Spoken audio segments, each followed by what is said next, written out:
Hello and welcome to this very different and special episode of Ramuism. Raj Tarun లావణ్యల విషయం కేవలం ఒక రిలేషన్షిప్కి పరిమితం కాకుండా ఇప్పుడు రకరకాల క్రైమ్ యాంగిల్స్లోకి వెళుతున్న విషయం చూస్తున్నాం మనం. అనేక మంది వీడియోలు ఇంకా రకరకాల డేటా ఒకరిపై ఒకరు సంధించుకుంటూ ఈ ప్రూఫ్స్ నా దగ్గర ఉన్నాయి, వీళ్ళ క్యారెక్టర్ ఇది అని చెప్పి బయట పెట్టే ప్రయత్నం చేస్తారు. Let's talk to Ram Gopal Varma గారు. అసలు అన్ని విషయాల్ని ఆయన క్షుణ్ణంగా ఒక అనలైజ్ చేసేవారు. ఈ విషయాన్ని ఎలా అర్థం చేసుకుంటున్నారని చెప్పి. సార్ నమస్కారం. సో రాజ్ తరుణ్ మీకు ఫ్రెండా? I know him.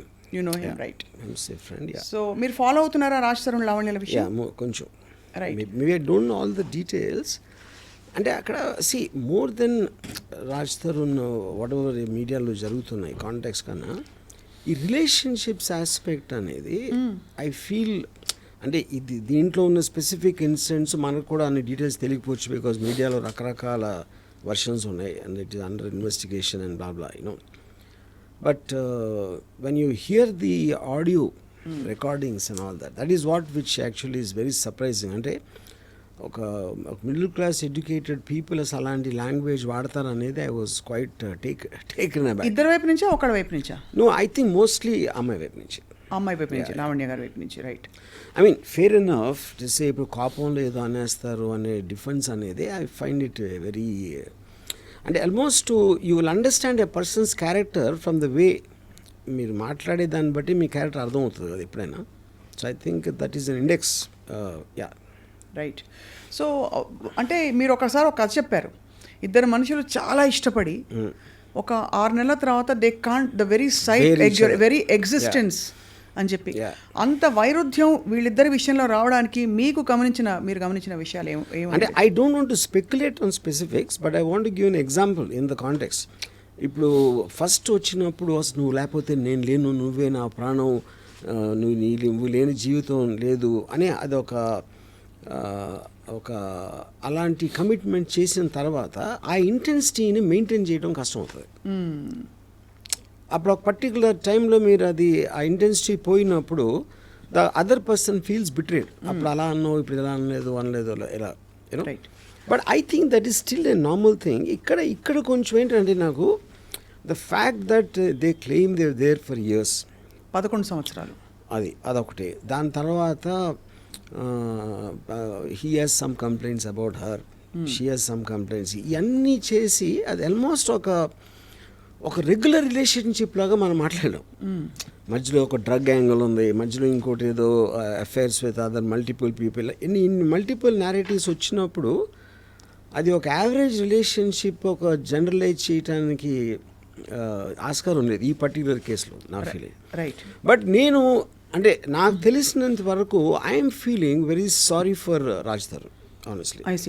ఎందుకంటే దానికి కారణం ఏంటంటే ఒకటి ఆడియో టేప్స్లో తనకున్న ఒక కంట్రోల్ కానీ ఒక ఆస్పెక్ట్, రెండోది అపరెంట్లీ తను ఏదో ఎప్పుడు హెల్ప్ చేసింది బిగినింగ్ డేస్లో and I'm sure is return that multiple times you know. ఇప్పుడు ఆబ్లిగేషన్ తోటి రిలేషన్షిప్ అనేది ఎప్పుడు నిలబడదు, ఎందుకంటే you always feel the weight of that obligation. So అయితే మీకు your feeling sorry, but is it based on అంటే లావణ్య అతనిపై రకరకాల ఫస్ట్లో ఆరోపణలు చేసి అట్ ద సేమ్ టైమ్ ఈ ఆడియో టేప్స్ లీక్ చేయడం, కొన్ని ఎవిడెన్సెస్ని చూపించే ప్రయత్నం చేయడం, ఇవన్నీ దానివల్ల your feeling that sorry for him? I think it's highly manipulative and pre planned అన్న ఫీలింగ్ వస్తుంది. From whom? From that girl side. అంటే ఒక almost I'm not saying criminal, but criminal minded. అంటే ఆడియో రికార్డింగ్ చేయటం, ప్రతి phone record చేయటం అలా అలవాటు ఎవరికి ఉంటుంది, ఎందుకు చేస్తారు? They always want to gather that and to use it on some other day. So that is bordering on criminal behaviour అంటున్నాను. బట్ ఆ అమ్మాయి కూడా ఫ్రాంక్లీ ఏదో ఒక భయంతో ఒక హెరాస్మెంట్కి గురయ్యి, లేదు ఏదో జరిగిపోతుంది, I will lose this person రేపటి రోజున అనే ఒక బెంట్ ఆఫ్ మైండ్లో నేను 11 సంవత్సరాలు ఇచ్చానంటే చెప్తున్నా. లూజ్ దిస్ పర్సన్ అని మీరు బలవంతంగా ఒక పిజన్లో పెట్టేస్తే, ఒక పంజరంలో బంధించేసి అంటే ఒక ఊపిరాడకుండా చేయటం అనేది how is that valid point? అంటే ఒక మనిషిని అలా బంధించలేము ఏ బంధంలో, ఎవరు చేయలేరు. ఇప్పుడు నాకు రాజే కావాలి అంటే చాక్లెట్ కాదు కదా, నాకు రాజే కావాలి, నాకు తను ఉండాలంటే అతనికి ఇష్టం లేనప్పుడు how will you do that? అంటే దట్స్ రిడిక్యులస్ థింగ్ అది. సో మరి 11 సంవత్సరాలు ఒక ఇన్స్టిట్యూషన్ ఇప్పుడు మేమిద్దరం పెళ్లి చేసుకున్నామని చెప్పి చెప్తున్నారు లావణ్య. 11 సంవత్సరాలు ఒక మనిషితో కలిసి ఉన్నప్పుడు అది సహజీవనంగా కూడా ఒక పెళ్లిగా గుర్తించబడుతుంది కోర్టు ప్రకారం. మరి ఎవరి మీద హక్కు ఉండదా చట్ట ప్రకారం? ఇప్పుడు పెళ్ళి అయినా కూడా ఈవెన్ వాళ్ళు సహజీవనం అంటున్నారు. See, there are so many people who take divorce, na? After 25 years, 30 years తర్వాత తీసుకుంటారు డివోర్స్. రైట్. ఇన్ఫ్యాక్ట్ రీసెంట్లీ నాకు ఒక ఆయన చెప్పింది అబౌవ్ 60 డైవోర్స్ రేట్ ఎక్కువ అవుతుందంట సడన్గా, which you will find strange. కానీ అతను ఇచ్చిన రీజన్ ఏంటంటే ఇంకా అప్పటికి పిల్లల పెళ్ళిళ్ళు ఇలాంటివన్నీ అయిపోతాయి కదా, వాళ్ళకున్న రెస్పాన్సిబిలిటీస్ అయిపోయి ఇప్పుడు కన్నా వదిలించుకుందాం, మా మిగతా జీవితం సుఖంగా ఒంటరిగా బతుకుదాం అనే దానికి ఇండికేషన్ అది. You know, so to live together without consent is a impossible thing అది. రైట్. యా.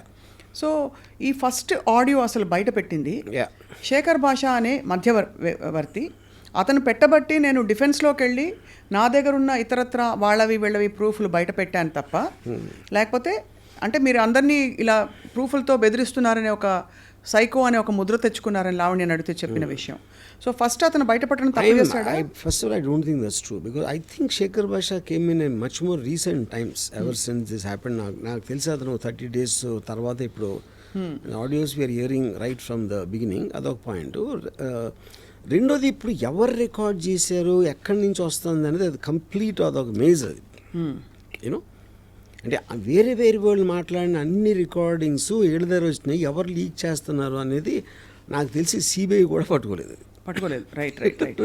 అంటే అంత కాంప్లికేట్ అనిపిస్తుంది.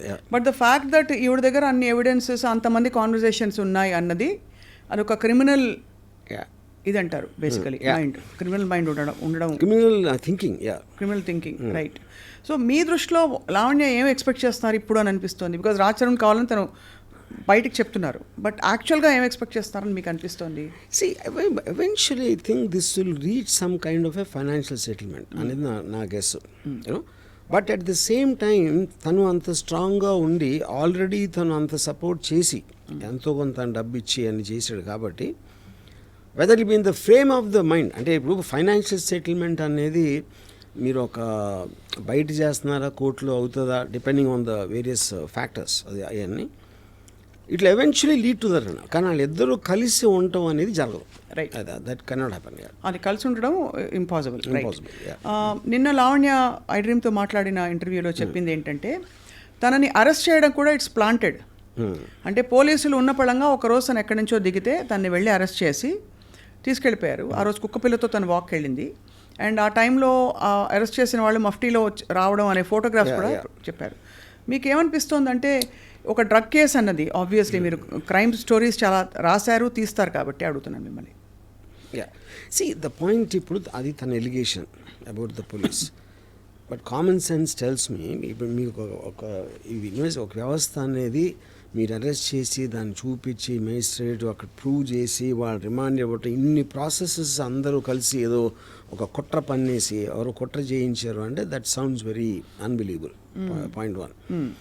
సో ఇప్పుడు దీని వెనకాల ఎవరున్నారని చేసే దట్ ఎవరున్నారని ఎక్స్ప్లిసిట్గా చెప్పకపోయినా నిన్న చర్చలో పాల్గొన్న ఇతర వారి ఆవిడ సపోర్టర్స్ ఎవరైతే ఉన్నారో, అంటే ఆ మాల్వి అనే అమ్మాయి తన గుడ్ ఆఫీసెస్ యూస్ చేసి ఏదో ప్రెషర్ చేసి పోలీస్ డిపార్ట్మెంట్, బికాజ్ తను అడగడం ఏంటంటే ఒక సామాన్య స్త్రీని కుక్కతో వాకింగ్కి వెళ్ళిన టైంలో ఎవరైనా పోలీసులు వచ్చి ఎందుకు అలా పట్టుకుంటారు, అలా తీసుకెళ్ళిపోయి 43 రోజులు ఉన్నానని తనే చెప్పాడు. 43 ఒక పూట బెదిరించే ఏంటి అది అంటే వేరు, బట్ 43 రోజులు రిమాండ్లో ఉంచుకోవడం అనేది సాధ్యమా? రిమాండ్లో ఉంచుకోవడం అది that is a judicial remand. She was put in a judicial remand. అది వాళ్ళు చాలా రెగ్యులర్ దాంట్లో మీరు అరెస్ట్ చేసినప్పుడు దానికి సంబంధించిన ఎవిడెన్స్లో లేకపోతే అదర్ పీపుల్ స్టేట్మెంట్స్ తీసుకోవడానికి that is a general thing done. Right. So because so that she won't talk to the others, alert చేయడానికి ఇలాంటి దానికోసం చేస్తారు అది. అవును. It is she not in police remand. Correct. అదొక పాయింట్. రెండోది, కుక్కతో వాకింగ్ వెళ్తే అరెస్ట్ అంటే మీరు ఎవరిని అరెస్ట్ చేసినా ఆ టైంకి ఏదో చేస్తూ ఉంటారు కదా, వంట చేస్తూ ఉంటే చేయొచ్చు, సినిమా చూస్తూ ఉంటే చేయొచ్చు, లేకపోతే ఎక్కడన్నా చేయొచ్చు కదా. అంటే మెయిన్ అంటే ఇప్పుడు దాని వెనకాల రాజ్ తరుణ్ ఉన్నాడనే ఒక ఇన్సినేషన్ ఉందా? అంటే అది ఇండైరెక్ట్ గా అటువంటివి వస్తున్నాయి. ఎందుకంటే ఇప్పుడు అలాంటిది వస్తే రాజు ఎందుకు కావాలి మళ్ళీ? అంటే తను సహజీవనం చేసిన వ్యక్తిని తను ఏదో చెప్పి కుట్ర పన్నేసి పోలీసు జ్యుడిషియల్ రిమాండ్లో పెట్టించినప్పుడు ఎందుకు కావాలి మీకు అప్పుడు? ఇది అంటే ఏం జరుగుతుందంటే రాజ్ తరుణ్ ఒక రాంగ్ ఇన్ఫ్లుయెన్స్లో ఇలా చేస్తున్నాడు తప్ప బేసిక్గా మంచివాడు ఇదంతా చేసాక అనే ఒక ఇంప్లికేషన్ వస్తుంది. నేను ఆనెస్ట్గా the one person I feel really sorry for in this that girl Malhotra. ఎందుకంటే ఇప్పుడు వీళ్ళిద్దరు ఒక హిస్టరీ ఉంది, ఏదో ఎన్నో ఇయర్స్ వాళ్ళిద్దరు కొట్టుకుని ఏదో సంథింగ్. ఆ అమ్మాయి తన కెరియర్ కోసం వచ్చి చేస్తే ఇప్పుడు మొత్తం ఇంత దారుణమైన నెగిటివ్ పబ్లిసిటీ ఆ అమ్మాయికి ఇచ్చారు ఫైనల్గా. Of course this girl you know, and I think respective ఇప్పుడు అమ్మాయి టాలెంట్, తన సినిమా ఆడిందా లేకపోతే ఫ్యూచర్ కెరియర్ అన్ని పక్కన పెట్టేస్తే for ever she will be affected with this scandal at a young age of ever she starting. I really feel sorry for her. So మొత్తానికి ఇది ఒక లీగల్ బ్యాటిల్ బిట్వీన్ స్పౌసెస్. బయట వాళ్ళకి అసలు తావు లేదు ఇందులో ఎంటర్ అవ్వడానికి అని చెప్పి కూడా ఒకళ్ళిద్దరు పెద్ద మనుషులు అన్నారు. Fair enough, yeah, fair enough. కానీ రాజ్ తరుణ్కి మొన్న బెయిల్ వచ్చింది చూసారు కదా మీరు. Bail has been granted. What does that indicate అంటే to you? No see anticipatory అంటే ఫస్ట్ ఆఫ్ ఆల్ వాళ్ళు పెట్టిన సెక్షన్స్ వ్యాలిడిటీ ఏంటి, దాని బేసిస్ మీద అరెస్ట్కి పాసిబిలిటీ ఉందా లేదా అని. Anticipatory bail is about Fearing in arrest, anticipating in arrest, reasons కూడా యాంటిసిపేటరీ బెయిల్. అవును, అది ఇచ్చారంటే అరెస్ట్ చేయడానికి లీగల్గా అంత గ్రౌండ్స్ లేవనే కదా అర్థం. Which means the court has agreed that there is not enough proof as per the allegations being made by this person. Yeah.